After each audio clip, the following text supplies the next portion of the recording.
Ah non, non. Is that okay?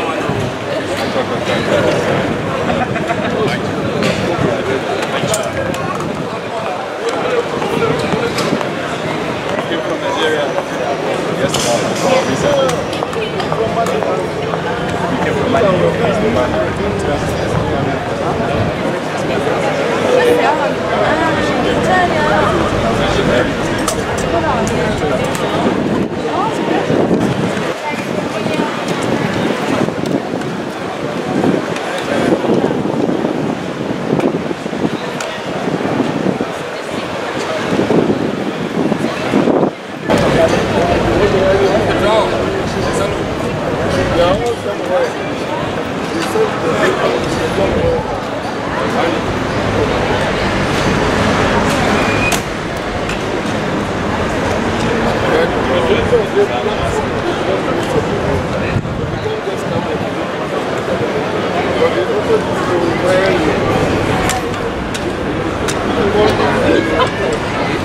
Les troupes maliennes qui sont à l'honneur avec leur étendard. Troupes maliennes qui ont eu de grandes difficultés ces dernières années, qui n'ont peut-être pas toujours été à la pointe du combat pour la reconquête de leur territoire, mais qui ont été ardents avec les Français pour la reprise du terrain. Et on a vu sur la gauche le drapeau de l'Union européenne qui symbolise la mission de l'Union européenne pour la reconstruction, la formation, la restructuration de l'armée malienne. C'est un général français, le général Lecointre, qui commande, je dirais, ce détachement européen de l'Union européenne pour essayer de remettre l'armée malienne sur les rails. Donc là, on voit la garde au drapeau, avec le drapeau malien qui se trouve en tête, élément évidemment de très grande fierté, avec un carré malien qui suit derrière.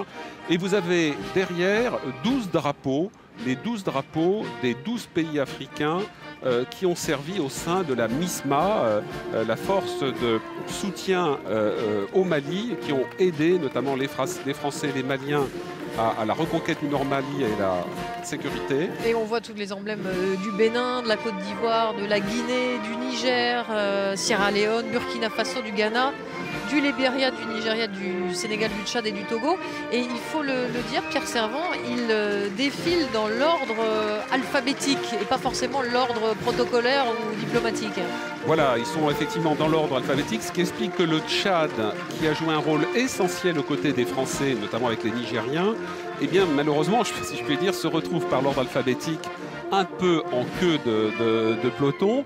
Bon, c'est ainsi, ça n'est pas complètement représentatif du prix payé par les Tchadiens, qui ont eu une trentaine de tués au combat, plus de 70 blessés, et qui, notamment avec les Français, ont été très en pointe dans la Drare des Ifoghas, au nord du pays.